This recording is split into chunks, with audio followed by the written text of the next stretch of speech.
The afternoon sun dipped lower in the sky, casting long shadows across the well-worn trail in Yellowstone National Park. The sounds of voices echoed between the towering pines as Sarah and Mike, along with their friends, Ben and Ashley, trekked deeper into the back country. It was their second day on a 4-day backpacking trip, and their spirits were high. They reached a predetermined stopping point, a small clearing beside a gurgling stream. Setting up camp was a well-oiled routine by now. Ben and Mike pitched the tents while Sarah and Ashley unpacked the backpacks. As dusk settled, a thin layer of smoke rose from the crackling campfire. The conversation flowed easily, punctuated by bursts of laughter.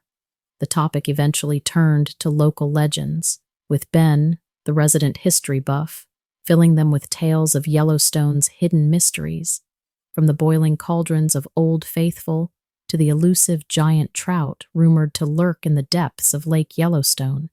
He even mentioned the park's most enduring myth, Bigfoot, the huge, hairy creature said to roam the dense forests. Sarah, ever the skeptic, scoffed. Bigfoot? Come on, Ben, you can't seriously believe that. Ben chuckled. Hey, I'm just relaying the stories. Who knows what's out there? He gestured vaguely towards the woods. The playful banter continued well into the night. By the time they retired to their tents, the only light came from the dying embers of the campfire and the countless stars blanketing the inky black sky. Sarah was just drifting off to sleep when a sound ripped her awake. It was a low cry, unlike anything she'd ever heard before. It seemed to come from deep within the trees. She lay there, heart pounding, listening intently, but the sound wasn't repeated. Convincing herself it was just some nocturnal animal, Sarah tried to fall back asleep, but sleep wouldn't come. Finally, she gave up and decided to check outside their tent. She unzipped the flap and stood outside, but didn't find anything out of place. All seemed fine, and relief washed over Sarah. As she turned to head back around, a flicker of movement in the corner of her eye caught her attention. She froze. There, at the edge of the clearing, stood a colossal figure shrouded in shadow. It was easily twice the height of a man, its broad shoulders obscured by a thick mat of what could have been fur. A putrid stench, like something long dead, assaulted her nostrils at the same time. Terror locked her legs in place. The creature let out another rumble and took a lumbering step forward. Moonlight filtering through the trees briefly illuminated its face, a grotesque, flat expanse with two small, dark eyes gleaming back at her. Panic seized Sarah. She let out a scream, a high-pitched shriek that tore through the night. The sound seemed to momentarily stun the creature. It turned its head towards the source of the scream, its massive bulk blocking the moonlight. That was when Mike burst out of the tent, his eyes wide with alarm. He saw the silhouette and Sarah, frozen in terror. Without a word, he grabbed the flashlight from their tent and switched it on. The beam sliced through the darkness, momentarily illuminating the creature. It roared, a sound that shook the very ground beneath them, and took another massive step forward. It raised a hand, thick with what looked like coarse black hair, to shield its face from the light. In that split second, Sarah felt fear unlike anything she'd ever known. Before she could scream again, a blood-curdling shriek pierced the night. This one came from the other tent. Sarah and Mike's attention snapped towards the sound. The creature, its attention seemingly divided, hesitated for a moment. Then, with a deafening crash, it turned and lumbered into the dense forest. Shaking, Sarah and Mike rushed toward the other tent. They found the tent ripped open, the fabric torn. Inside, Ashley lay unconscious with Ben begging her to wake up. Their peaceful camping trip had morphed into something terrifying, and the night was far from over. "She's breathing," he rasped, his voice tight with worry. "But there's a nasty bump on her head." Carefully, they helped Ashley out of the mangled tent. The smell, The same putrid stench that accompanied the creature lingered in the air, thick and cloying. But sunrise, they realized with a jolt of dread, was still hours away. The rest of the night was a blur of adrenaline and fear. They used what little medical supplies they had to treat Ashley's head wound, the silence broken only by her occasional whimpers and their own ragged breaths. As the first sliver of light peeked over the horizon, and they promptly started packing up camp. Ashley was dizzy, but eventually able to walk slowly on her own as Ben carried her pack. The hike back to the ranger station felt like an eternity. The once familiar trail now seemed menacing, shadows lurking in every crevice. Every sound had them flinching, their eyes constantly scanning the dense undergrowth for any sign of movement. At the ranger station, their story was met with a mix of disbelief and concern. Rangers examined Ashley's injury, their expressions unreadable. A search party was assembled, but hope dwindled with every passing hour. Days blurred into nights. The search was eventually called off, leaving Sarah, Mike, Ben, and Ashley, who thankfully recovered from her concussion, with a chilling experience that defied explanation. The Rangers wouldn't comment on any previous reports of similar encounters, but their stoic demeanor spoke volumes. Back home, the incident became a horrifying memory they struggled to process. Nightmares plagued them, the stench of the creature lingering for weeks. They shared their story with a select few, most of whom stayed silent with not much to say. Apparently no one knew how to handle the information, but Sarah, Mike, Ben, and Ashley were on the same page. They had all seen it. The colossal, horrifying creature was remembered the exact same by all of them. A chilling reminder of how their peaceful hike in Yellowstone turned into a terrifying encounter with something unknown. But the biggest question of all gnawed at them. Was it still out there?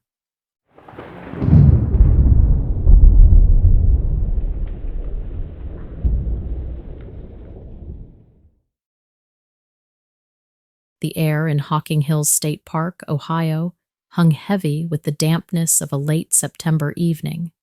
Crickets chirped and a low mist clung to the valley floor, obscuring the sandstone cliffs that rose like giants from the forest floor. My name is Liam, and I am a park ranger here. Hocking Hills is a hotbed for cryptid sightings, particularly the Dogman, a legendary creature rumored to be a bipedal, wolf-like beast. Skeptical by nature, I laughed at the stories of strange and weird creatures. But tonight, the eerie silence of the deepening fog sent a shiver down my spine that had nothing to do with the cool night air. My flashlight beam danced across the damp earth, picking out the telltale signs of deer, hoof prints, and nibbled leaves. That's all this was, I reassured myself. Just signs of a deer venturing out for a nighttime snack. I strained my ears, a prickling sensation crawling up the back of my neck. The chirping of crickets seemed uneven now, like some crickets had abruptly stopped their calls. Then I heard it, a growl unlike any animal sound I'd ever encountered. It rumbled from somewhere deep in the woods ahead, vibrating in my chest and sending a jolt of icy fear through me. Taking a cautious step forward, I strained my ears. The growl came again, closer this time, followed by the unmistakable sound of heavy footsteps crushing fallen leaves. Panic clawed at my throat. This wasn't right. Wild animals in the park avoided rangers, their natural instincts keeping them clear of human presence. But before I could turn and flee, a monstrous figure emerged from the swirling fog. It was upright on two legs, standing at least 7 feet tall, its body cloaked in thick, matted fur that seemed to shimmer with an unnatural sheen in the faint light of my headlamp. Its head, however, sent a jolt of terror through me. It was undeniably canine, with long, pointed ears and a powerful jaw that could snap a bone in half with a single bite. But there was a human element in its face. The eyes, glowing red embers in the darkness, held an intelligence that sent shivers down my spine. A long snout, dripping with saliva, was framed by a thick beard that matted down its chest. The creature then let out a bone-chilling snarl, revealing rows of razor-sharp teeth that gleamed menacingly. It was then I noticed the massive claws that tipped its powerful hands, capable of ripping through flesh with terrifying ease. I could only stand there and stare as the creature circled me slowly, its fetid breath washing over me in waves. It sniffed the air, its red eyes never leaving mine. Every fiber of my being screamed to run, but my legs were like lead, rooted to the spot by a fear that locked my muscles in place. The encounter lasted only a minute before the creature stopped its circling and let out a long, mournful howl that echoed through the valley. It was a sound of rage. I was totally sure of it. Then, without warning, the thing turned and vanished back into the fog, leaving me alone in the oppressive silence. My legs finally gave way, and I collapsed onto the earth, gasping for breath. But that wasn't the end of it. The encounter sparked a fire within me, a desperate need to understand what I had witnessed.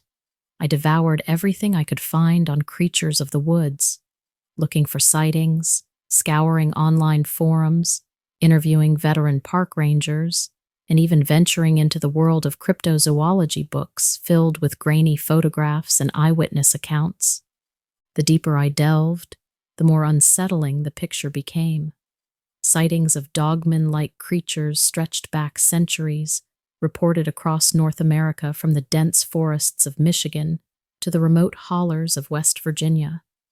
These creatures were described with chilling consistency over and over again. Tall, bipedal with an unnervingly human-like face on a wolfish body. The glowing red eyes, the fetid breath, the unnatural strength, it all aligned with my experience. Several accounts even mentioned an unnerving intelligence in these creatures, a cunning that was much stronger than their appearance would make you think. Some claimed they could mimic human sounds, luring unsuspecting prey into the wilderness. Others spoke of rituals, of howls meant to communicate with each other, perhaps even to summon others. Armed with this unsettling knowledge, I became hypervigilant on my patrols. One night, patrolling a particularly remote section of the park, I felt it again, that prickling sensation on the back of my neck, the sudden cessation of the crickets. My flashlight beam cut through the swirling fog, revealing nothing but twisted branches and gnarled roots. Still, I couldn't shake the feeling that something was about to happen. Suddenly, a sound ripped through the silence, closer this time. My heart hammered. Then, another growl further away, seemingly flanking me. Panic surged through me. I was now terrified that I was surrounded. Taking a deep breath, I aimed my flashlight blindly into the fog and hit the trigger on my pepper spray. A cloud of burning irritant flew out, filling the air with a pungent smell. I coughed, tears stinging my eyes, but the only response was the eerie silence that followed. Slowly, the burning sensation subsided. I peered through the dissipating fog, but saw nothing but the thick foliage. The growls were gone. Had I scared it off? Had there even been anything there at all? But then, as I turned to head back to the ranger station, I saw it. Half buried in the soft earth, partially hidden by fallen leaves, were 3 large, unmistakable canine prints. They were unlike any animal I'd ever tracked, far too large for a wolf or a coyote. My blood ran cold. It was real. It was 100% real. The encounter left me with more questions. Was it a lone creature or part of a pack? What did it want? But as I stood there, in the quiet solitude of the forest, under the watchful gaze of the looming cliffs, I couldn't help but feel a growing sense of dread, thinking that the whole world was about to change. I needed to keep my eyes open and my ears on high alert on future patrols. I have yet to see or experience anything again, but one thing is clear. For me, the mystery is far from over.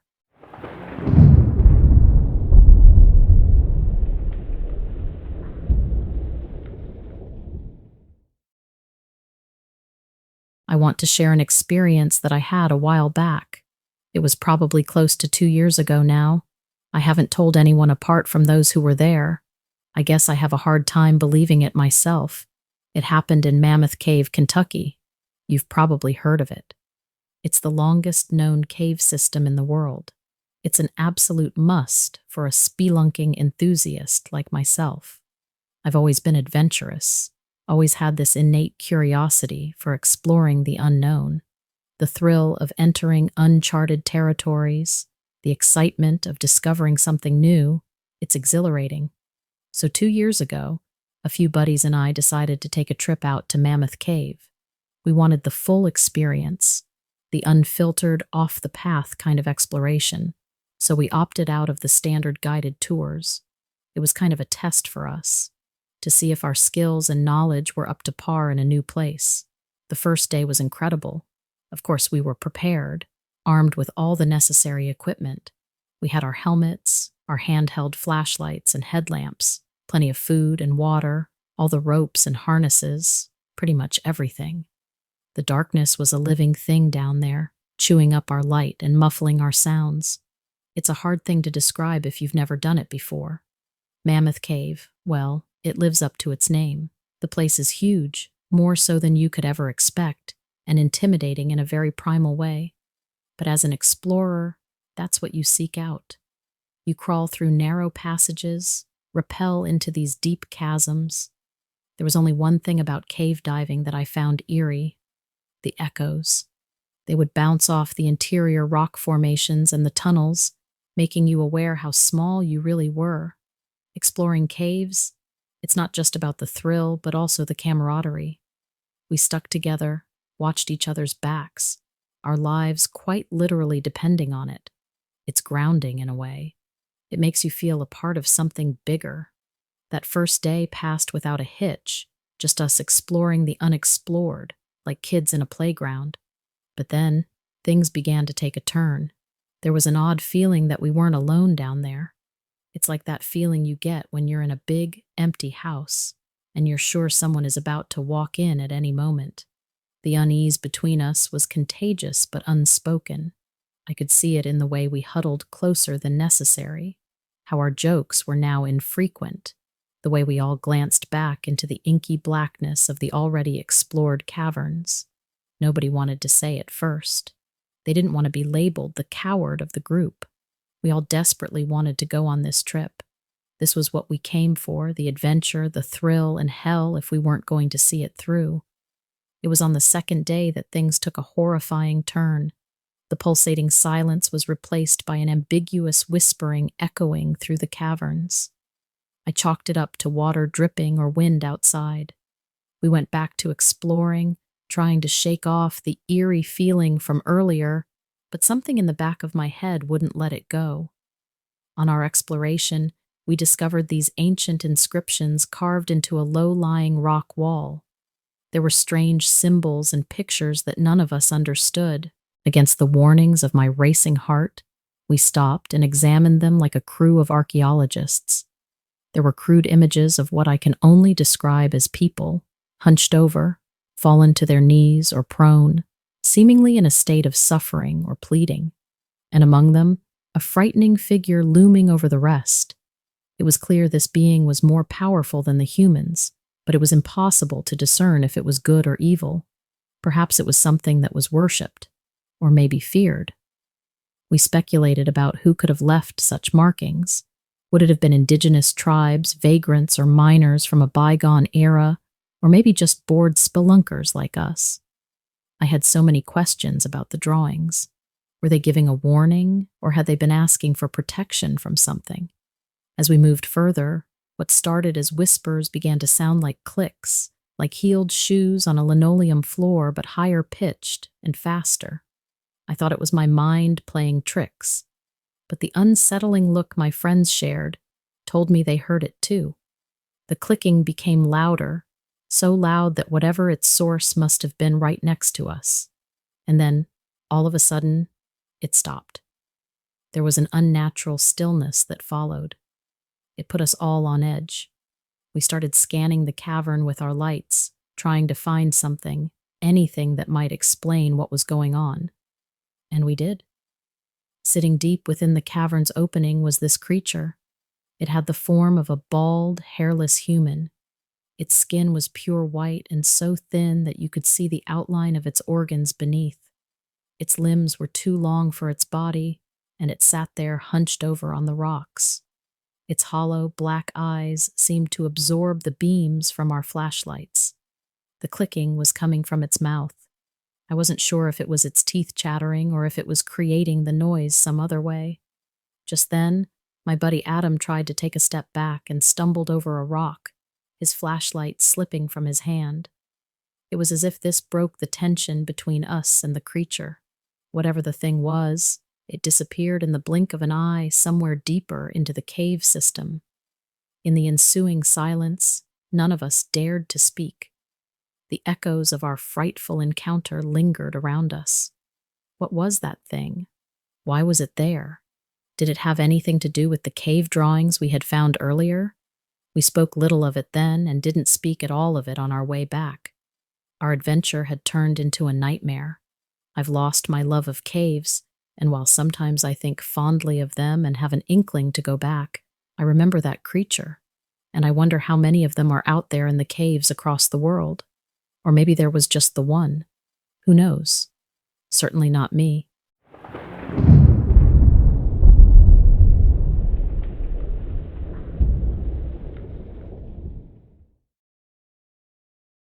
This was a couple of years back. I'm a truck driver by trade, and I used to run a route that took me through the majestic Oregonian forests. If you've ever driven on those highways, you'll know how thick those woods get, almost like a wall of trees on both sides. Sometimes you'd lose the radio signal, and then it was just you, your 18-wheeler, and the silence. If you're thinking that's a recipe for isolation, you'd be dead right. But I loved it. Those lonely roads were a stark contrast to the crowded bustle of big cities. I'll get on with my story. So, there I was, cruising in my semi. As the miles wore on, the absence of the chatter on the radio oddly began to get to me. I didn't get that feeling often, but I figured it was a sign I needed to take a break. After hours of driving in the enveloping solitude, I decided to pull over at a designated rest stop. The place was nothing fancy, just a rundown picnic table and a weathered old map of the wilderness mounted on a rusting metal stand. But it was a godsend for my sore legs and back. That's the downside of being a truck driver. Besides being away from family, sitting all that time isn't good for your body. I always start to feel it in my lower back, so I take breaks as often as I can. I decided to take a quick walk down the path, just to stretch a little and get my legs and back in motion so I could continue my drive. I took a deep breath of that crisp, pine-scented air and started strolling along the narrow path. Little did I know what was in store for me. The tall canopy of trees provided a barrier to the outside world. There was a light drizzle starting to splash down through the leaves, but it wasn't bothersome. If anything, it only seemed to add to the mystique of the forest. I was hoping to see some birds or squirrels, but there was nothing. It was all quiet. I remember feeling like I was in the presence of something strange. I just couldn't put my finger on what. As I wandered further down the trail, I picked up this odd smell.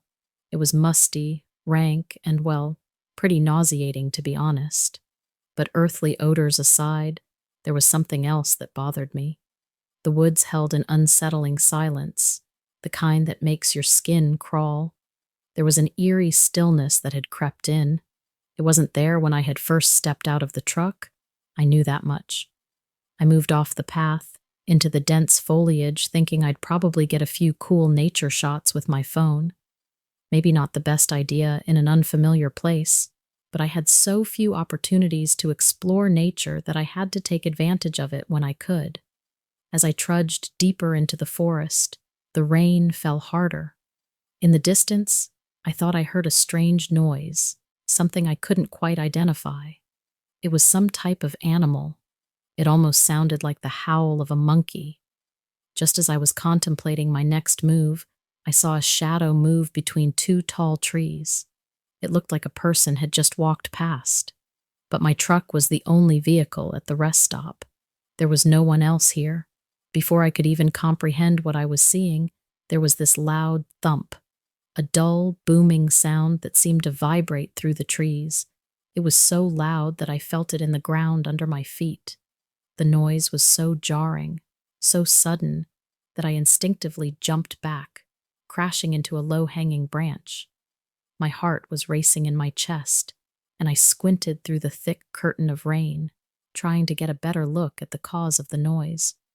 With trembling hands, I managed to point my flashlight toward the silhouette in the distance. The beam hit the figure, and I caught a glimpse of something I thought was only an urban legend. What I thought was a person walking past was in fact a beast, all covered in dark brown hair and walking upright like a man. For a moment, there was total silence, the kind where you can hear your own heartbeat echo in your ears. Then, an ear-splitting yowl broke the stillness. Every instinct screamed at me to get out of there, and let me tell you, I had absolutely no intention of sticking around to see what was going to happen. As I backed away, my boot sunk into an indentation in the mud. Looking down, my eyes widened as I realized I'd stepped my foot into a massive footprint. It was the same shape and form of a barefoot human foot, but it was at least twice the size of my boot. I was pretty certain of what I had seen just a moment prior, but this footprint confirmed it. I wasn't crazy. My mind was racing, and suddenly, the crackle of my radio punctured the silence. I'd never been so relieved to hear the radio static. I swiftly turned around and sprinted back to the parking lot at the rest stop. I didn't relax until I reached my truck along the roadside and was safely inside the cab. The chatter of the radio host filled the silence, but I just couldn't shake that eerie feeling. As I resumed my journey, I left behind the footprint, the tangible proof of the night's encounter buried in the forest bed. But the memories traveled with me, every stretch of road a reminder of what lurked in the quiet corners of the world. Looking back now, part of me is relieved that my encounter with the creature didn't escalate further, but I kind of wish I had stayed just a moment longer. Did I miss out on a shot to come face to face with the legendary Sasquatch? I guess I'll never really know what was out there that day. Every time I roll through these remote landscapes now, I can't help but cast wary glances towards the trailing woods. There's a sense of trepidation, sure, but there's also a touch of the curious observer in me, still lurking somewhere, always wondering, always on the lookout.